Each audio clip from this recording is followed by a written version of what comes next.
People become very, very easily manipulated through propaganda and a variety of techniques as it relates to the psychological warfare domain, mass formation psychosis. Modern psychology has been weaponized. It's been intentionally weaponized in the context of military activities in the domain that, one way to express it, the term is used, the kind of term of art in military jargon is fifth-generation warfare, or you could call it psychological warfare. And this was really launched in large part in the United States by a presidential directive from Barack Obama. I'm not making this up. You can look it up. And by the way, the presidential directive is still in place that established the nudge technology units in the United States. They were already operating in the UK. And in the UK, it's quite advanced. When you look at UK politics right now and what's going on there with all the censorship and everything, this is no joke. And we got a good hard taste of that during COVID.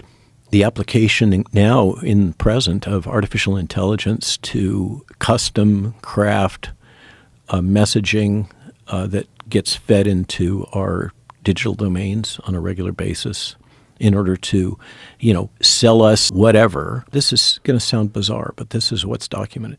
That triggered Coca-Cola Corporation to complain to the Global Alliance for Responsible Media, which is created by the World Economic Forum. It is one of these global aggregators that controls advertising.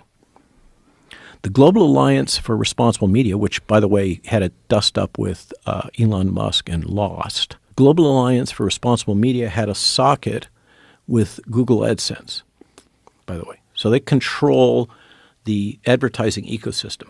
So that little ecosystem that I just described illustrates what we're dealing with here. I think it still does, that little banner that says, you should go to the CDC if you want the true about COVID.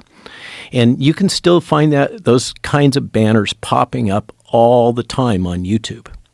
If you talk about vaccines or COVID vaccines, that will get, if you pass the filters, if YouTube will allow that to still be up, because you didn't say something, whatever it is, then you'll get the little banner. And it's basically still public policy consequent to the old Obama presidential directive that still hasn't been rescinded. The federal government use nudge technology and related what I assert is psychological warfare technology on the American populace.